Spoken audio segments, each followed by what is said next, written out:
Meanwhile, in the kingdom of Josh, another group embarks on a journey to the kingdom of Mond, out of concern for a dear friend.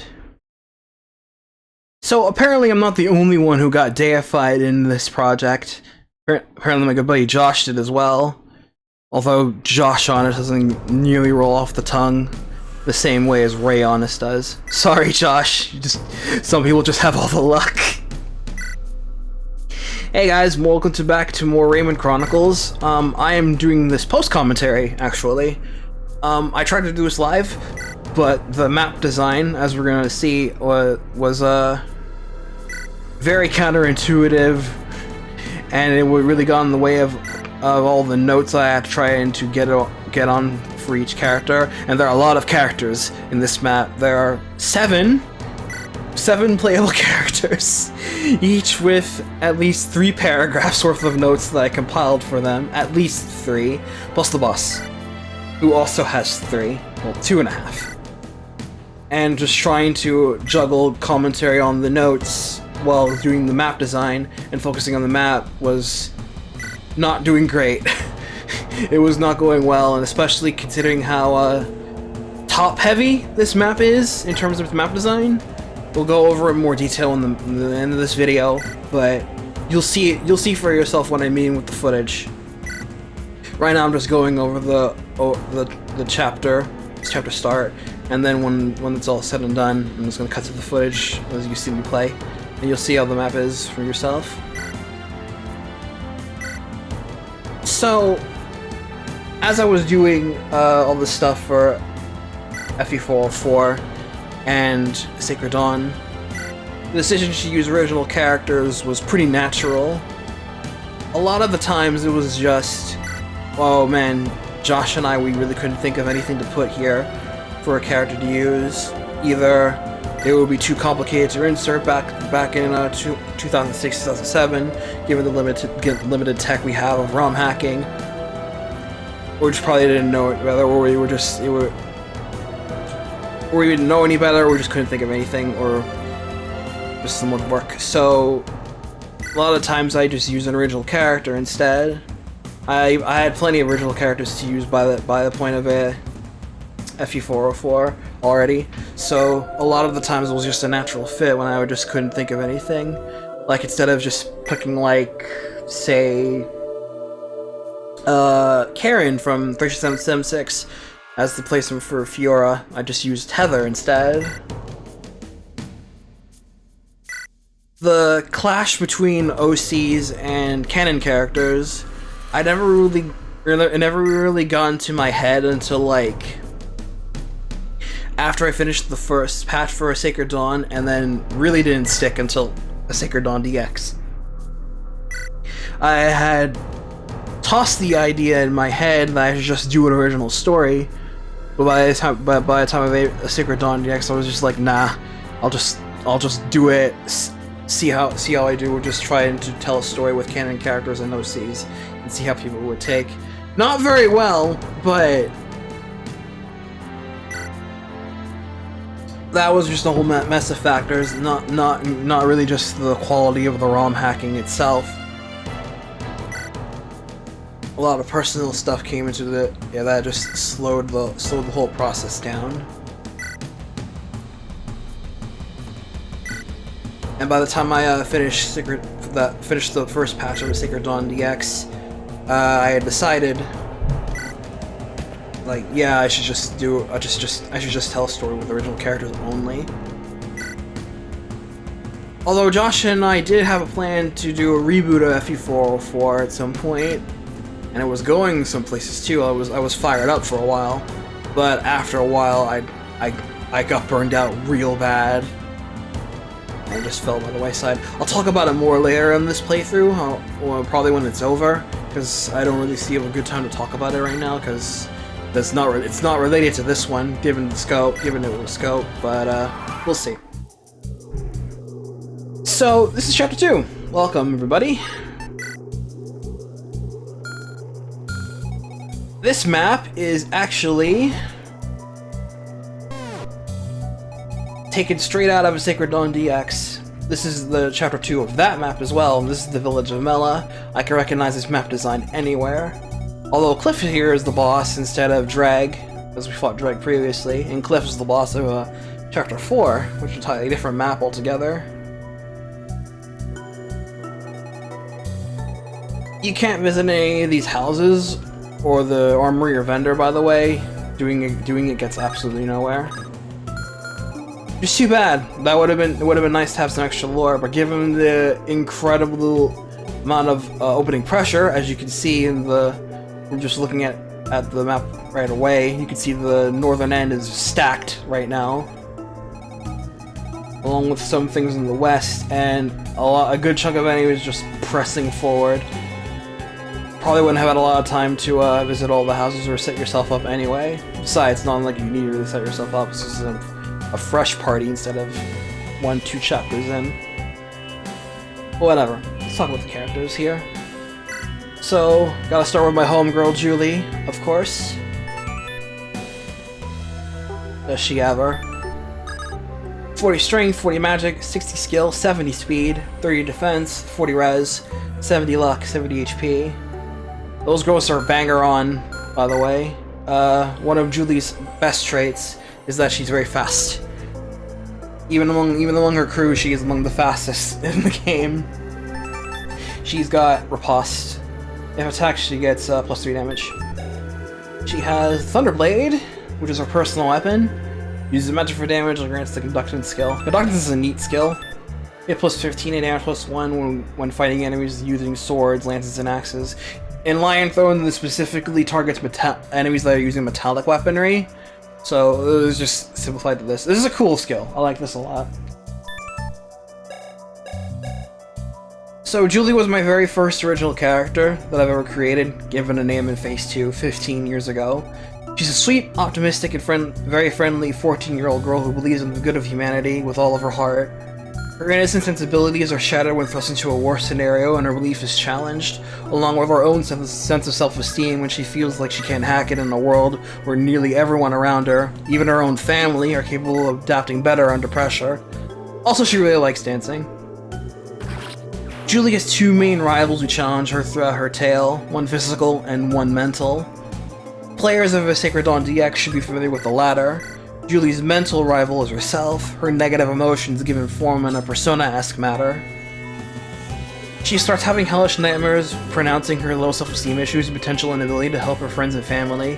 Thinking she's unable to combat them, her positive attitude slowly chips away. But as she builds up her confidence and wipes away her fears, she pushes back and eventually overcomes them, defeating her negative self.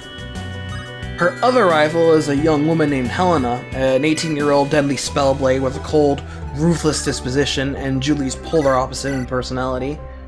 She's meant to serve as Julie's analogy to Ike against the Black Knight, though thematically, more appropriately, their rivalry is more akin to that of, say, Ryusei and Tenzin in Super Robot Tyson Original Generation. Helena was a very old addition to Julie's character, like a year or so after I created her. Though I never adapted her into a Sacred Dawn proper, and she remained unused in Julie's lore until about a year ago. Josh didn't even know about her because I didn't tell him about her until the same time frame, a year ago. On what could have been considered the very first draft of a Sacred Dawn, about a year or so before I got into ROM hacking, Julie was meant to share a main character spotlight with two others. Chris, a young, somewhat soft-spoken wind mage, he appears in MK404, and Kai, a chill and easygoing swordsman. Sort of my take on Ike in terms of combat.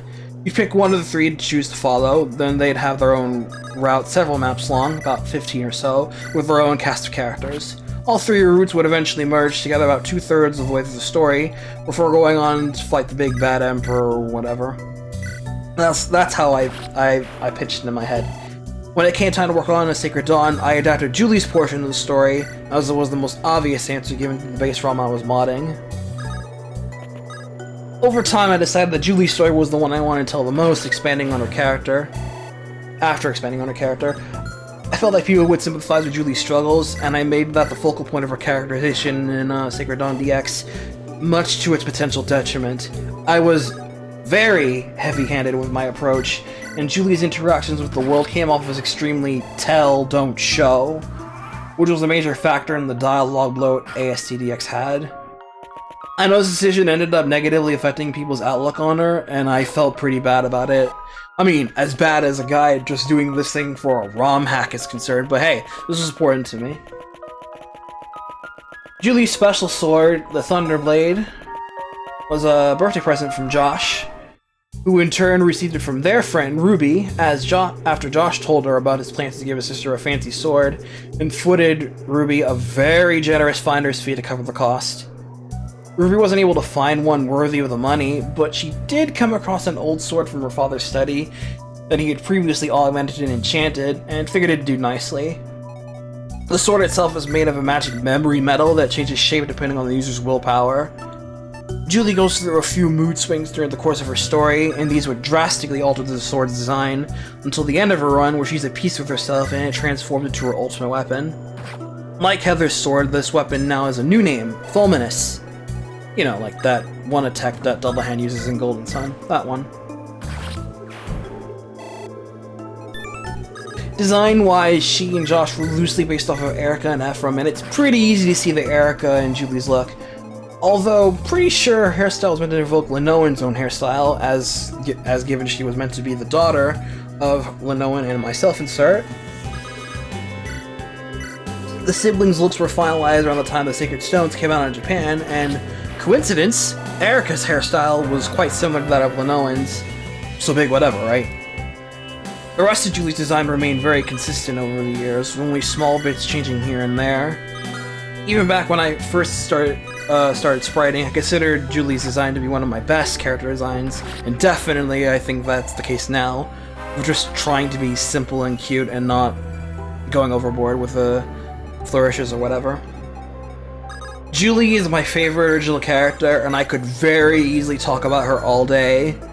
This video could very easily be an hour long, just dedicated to this character right here. But there are others here, so... Now let's go on to Julie's older brother Joshua. Shorthand Josh. 15 strength, 70 magic, 55 skill, 55 speed, 40 defense, 50 res, 60 luck, 75 HP.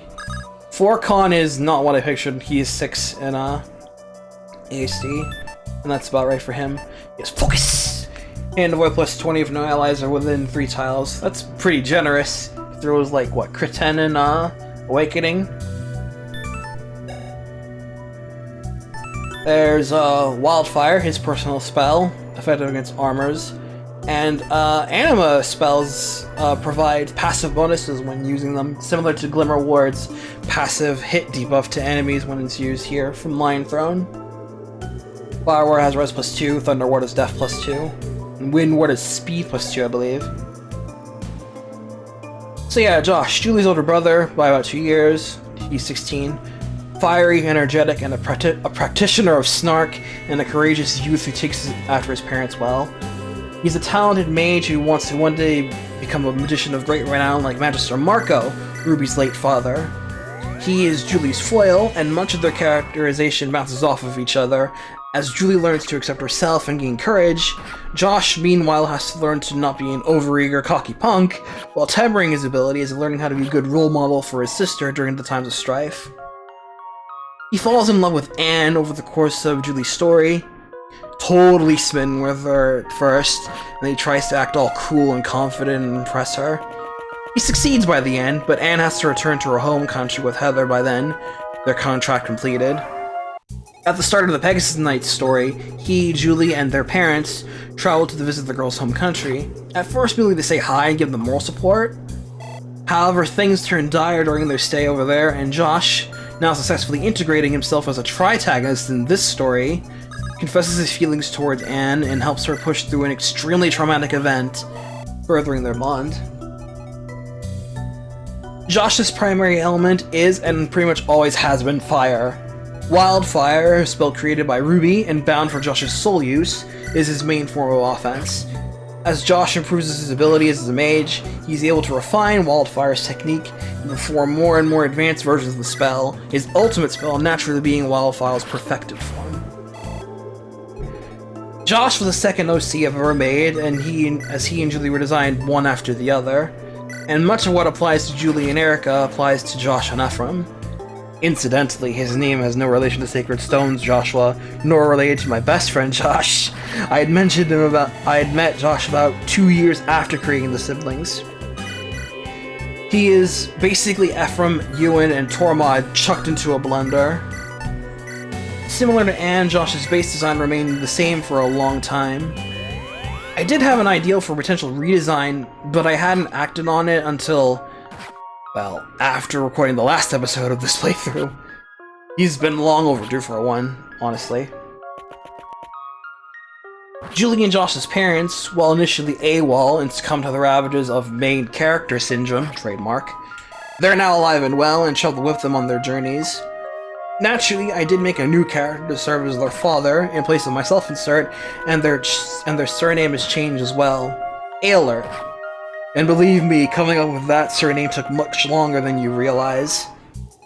They'll be collectively referred to by that surname from here on out. Not a lot of talking, because I got some water. Here's Ryan, their best friend, their other best friend.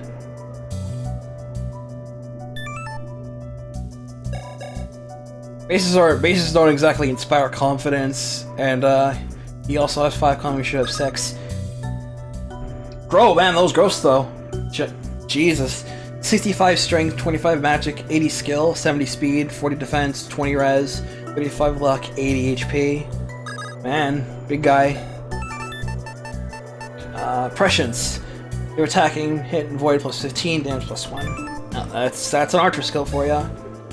He has his personal hunting bow, which is effective against mounted units. And one of the standard bows that come with him. So, Ryan is Julie and Josh's other best friend, and quite literally the guy next door. Good-natured kid, who's timid, speaks with a small stutter. He's a budding sketch artist, while when not hunting with a bow, he's off doodling landscapes or other things. Well, he's only 15, so he's not very good at it yet. He and Josh are considered those two guys when together, and he has a crush on Julie, who is equally interested in him, but both are twice shy. Ryan's timidity is at odds with Josh's creative spirit, and he's often envious of his friend's outgoing nature. Very early in Julie's story, he goes with the Aylert family after they are run out of their hometown, despite his initial insistence to stay with his parents. And after the journey kicks off, he tries to be more assertive and improve his skills to not be seen as a burden to his friends. It culminates him in wanting to help his parents, who remain behind. And when they finally take back the town, he gets a horse for his troubles and becomes a pretty good shot on horseback. He's able to build up a strong rapport with Heather, who is living with the Aylerts at the start of the Julie story, and is fairly comfortable with telling her many things. When Julie's story ends, he admits his feelings for Julie, and she reciprocates. He joins the Aylerts to travel into the Pegasus Knight's home country with the well wishes of his parents. Ryan was designed shortly after the Aylert siblings and originally had the name of Jake. But since that was 3 J names when put up with Julie and Josh, I quickly gave him a new one. Incidentally, Jake and Ryan are Arcanine names, and I kind of figured that at the time, but I just never really clicked until like a year or so later when I played the Arcanine games for the first time. Ryan has always been decided as the hunter to Alice's archer. Those who are familiar with the Arcanine games can understand this dichotomy. Though it was never really capitalized upon due to the GBAFE games lacking mono bow-wielding infantry units, I had always wanted to give Ryan his own unique animation, but it was pretty low priority. Ryan's hunting bow was added in ASDX to help bridge the gap closer. The little bags under his eyes were kind of like the squiggles you see under Ash Ketchum's eyes in Pokemon, and meant to look the same feel, though so many people thought he looked tired, so I guess that didn't work. Being honest, I never really imagined him as much more than Julie's friendly neighbor. I almost said neighborhood Spider-Man. And trying to think of ways to throw his character past the scope of being her satellite love interest was not exactly high priority. I was teasing the idea of just dropping him entirely, but that didn't feel right given his tenure. Right now, I just don't really know what to do with the kid. And then there's his class opposite, Alice. And that's actually so weird. 55 strength, 25 magic, 80 skill, 80 speed, 20 defense, 40 res, 35 luck, 80 HP. Yeah, that's right. Although she should also have 6 con. She's meant to be the speed archer to compare to Ryan's balance, mainly power archer. She has nothing special about him, just this rank up bow. Alice is your resident cool big sister character. A young woman who is a patron of the inn she works at, and someone who likes to break the tension with a funny joke or two. She's a great listener, but not the best cook. She's someone that alerts me early on when crisis comes knocking, and, sympathizing with their plight, drops everything to help them out. She has a boyfriend named Michael who she loves unconditionally and would do anything for. She, Amy, and Iris are all equally close friends with one another, as they all live in the same village of Mela and work in the same inn. The three are sometimes called the Maidens of Mela for how often they're seen together. Alice's main design was trying to combine different looks from the different female archers in Fire Emblem at the time into something that clicked. Her base inspiration was Tanya, with the short hair and large chest, mixed with Rebecca's sunny attitude and more feminine traits like a skirt instead of pants, add in some namey flourishes, and it all came together. The only major change in Alice's design was adding back the slacks on top of her skirt to help put a few more boyish traits on her, and to dial back the amount of skirts I had given on the ladies. Everything else has remained consistent. Alice is another one of those characters that I felt I was ready to abandon, as I had given so much more attention to Amy and Iris. We'll get to Amy just in a bit. Like Ryan, I'm not exactly sure where to take her character, though I am more comfortable where she stands presently. Amy! God, that is such an old face sprite.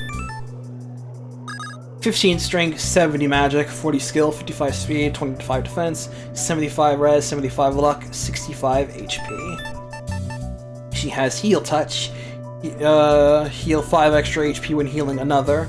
Not self, another.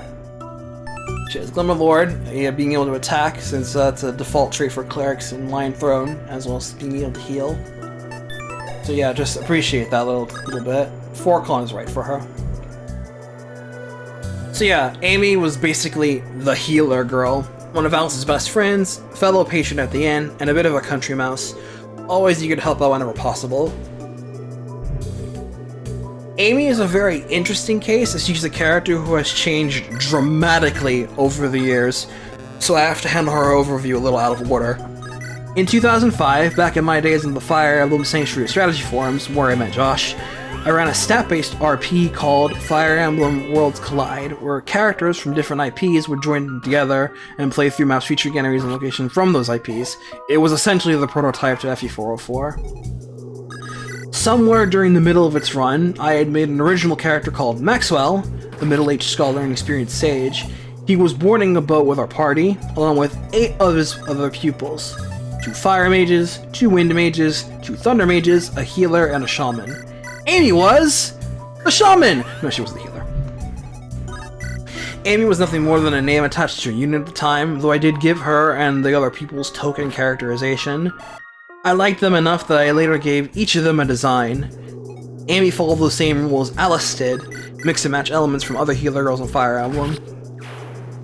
Amy's base design was Ellen, pretty much taken wholesale, minus the headdress, with more wild hair and long white gloves. Personality-wise, she has Lena's calm, angelic presence, mixed with Tina's wide eyes, trippiness, and naivete. Add in some other traits, like having a nice smile, and not being in the best physical health, possibly asthmatic, and you have Amy up to what's seen of her in a Sacred Dawn DX, not to mention Mangs' favorite character. Now forget most of what you just heard!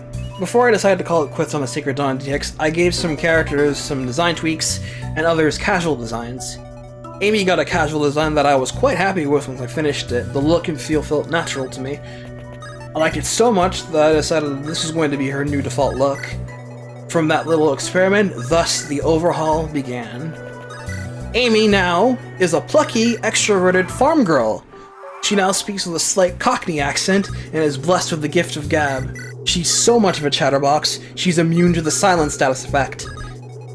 She's in great physical health and ain't bad with a rake, to the point where she uses it and other farming implements to combat for fighting, and she isn't afraid to get her hands dirty. She's still a healer and is eventually meant to serve as the team's primary one, but this ability is secondary to her to start off. It's not until after she meets an old acquaintance from her past that she realizes her true potential as a servant of the faith. Oh, and she's also a really big fan of Ruby. Redesigning Amy was a lot of fun. At first I was a little hesitant about the idea, but after deciding to give her a rake and a cool hat to go with the casual outfit, I never looked back. It's your boy Winston. Yeah, boys. 75 strength, 10 magic, 60 skill, 50 speed, 70 defense, 20 res, 50 luck, 85 HP. He has synergy. Hint and avoid plus 10 if there is an ally nearby. 7 con. I believe I gave him 9 con. He's a fairly decently built guy.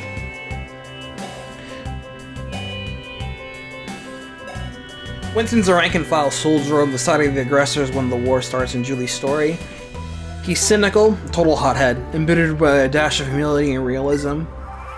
Winston was made sergeant of a small squadron of troops formed to serve as a scouting party for the Empire and keep the village of Karam, the Alert's hometown, under lockdown.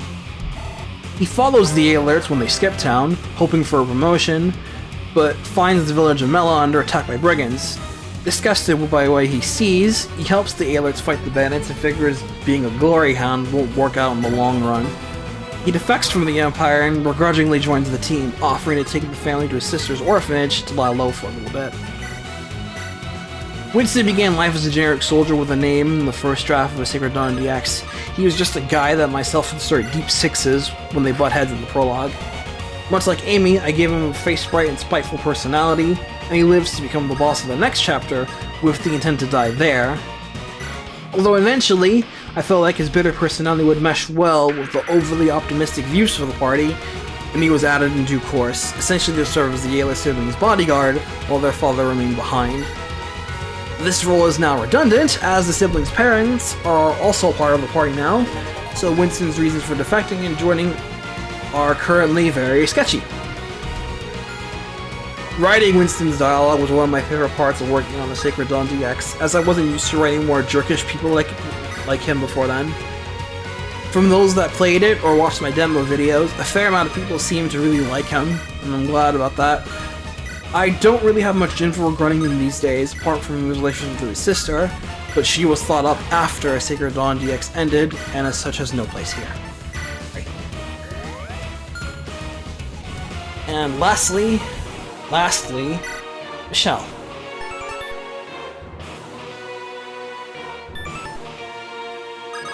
"55 strength, 5 magic, 45 skill, 45 speed, 80 defense, 30 res, 50 luck, 95 HP.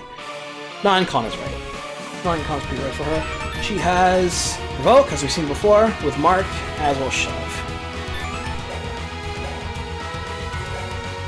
Michelle is higher up on the food chain that Winston was among the Empire's ranks before he defected. She is serious and no nonsense to a fault. Michelle believes her loyalty to her king and country is absolute. She and Winston were friends and comrades during military training, and though they tend to butt heads, Michelle is one of the few people Winston gets along with well at all. When she sees Winston has defected, she is outraged that he would think of betrayal after he previously boasted about his patriotism during their training. Winston tries to reason with her, but she refuses to back down, so she's defeated and pressured into defecting when she feels things aren't as they seem. Michelle is the boss of Chapter 3 in a Sacred Dawn DX. She's meant to serve as Winston's foil, and though she leaves without joining the party, she does start doubting herself. She was meant to have a second chance to join down the line should the player seek her out. If not, she stays on and fights to the end. Josh and I would later try to expand upon this dynamic with all sorts of conditional events regarding her recruitment, but we only ever crafted an outline. Winston and Michelle are platonic life partners. Winston himself is not interested in settling down, and Michelle finds someone else to fall for, but they never lose their friendship. I didn't really think much regarding Michelle's design, was just trying to make a cool looking female armor knight before they re-emerged in popularity within Fire Emblem. I think I did an okay job. Finally, we have Cliff. Oh boy, does he ever. Mercs are pretty tough here. They have initiative and poise, so just basically duelist blow, as well as extra defense. So yeah, on their turn, they are the big dodge, the big tank. I quite like that a lot. So Cliff is a rude as heck mercenary boss, just trying to make a living. Damn the means necessary. He serves as Julie's first major roadblock, both in Sacred Dawn DX as Chapter 4's boss, as well as in the revised lore within her story. Dude's a total jackass who isn't above provoking children or taking people hostage if it meant getting the job done. He belittles Julie and pressures the kid into fighting seriously for the first time in her life. Before the most recent revision I have, he and a band of mercs surround Julie and another character with the intent to kidnap said character, who is physically weak and cannot fight back. Up until now, Julie has deliberately avoided killing her opponents. With no help inbound and having to fight all by herself, Julie ends up claiming her first life in Cliff. When help finally comes, she is not okay. Recently, the mentioned character has received a total personality and backstory rewrite, which will make this scenario much less likely to happen. And reading it back now feels kind of contrived anyway, so nothing for it now, I guess. I like Cliff's scar and the banter I gave him and Julie, but other than that, he's not much.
And that's that for this chapter. Yeah, I'm gonna be real honest. Not big fan of this one. Even when using my map wholesale, it's way too top heavy to start off with. There's way too many enemies pressuring you at the start, I gotta say.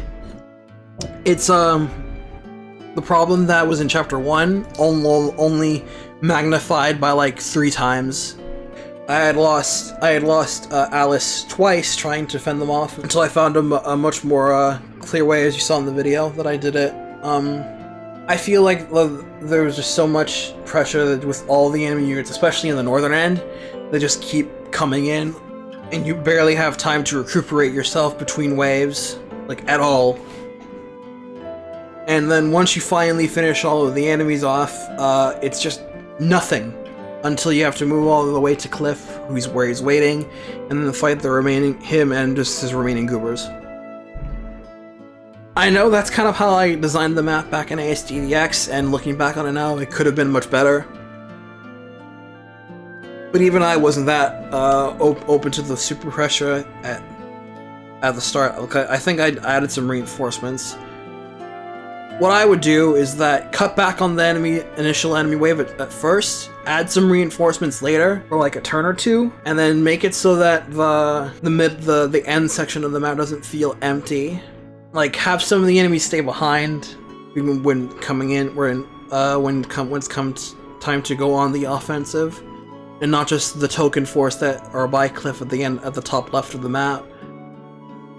Best case scenario would be to have Cliff start moving with his goons after about, I don't know, 5 turns or so, just so things can be compact. Sorry, I was just trying to think of all these things to say. I didn't actually write notes down for my thoughts for here. I will say though, I really like the end scene. The ending scene with how he captures Angela and uses her as a hostage. Pretty much banger on what I had for my notes. As well as Charlie's inclusion. I gotta talk about him soon. And what he does was totally in character, so I was like, yeah, this is good. I really enjoyed the ending scene. That was very well done. Good job. Shucks about Timothy and Ariana. I don't get to talk about them, because those two are now established characters in their own right. Oh well. So yeah, opening dialogue was a bit eh. The chapter itself was not particularly all that impressive, but the ending was nice. I enjoyed the ending. So, there's something here. I do have to say that I am looking forward to the next chapter. It seems to be less intensive, and it's just more of a straight shot. So, that'll be cool. That's it for me. So, hey guys, if you enjoyed this, feel free to leave a comment below, tell me what you thought. Feel free to leave any suggestions for the chapter to BBHood. They've been very responsive so far, receptive. And if you've had any inquiries about my characters or my information, or you just told me to shut the fuck up and then until you just go on forward, don't worry guys, there's only one new character as far as I can see in the next chapter, so it will just be a straight shot. So don't worry about that. But yeah, thanks a lot for watching everybody. I'll see you next chapter. Toodaloo.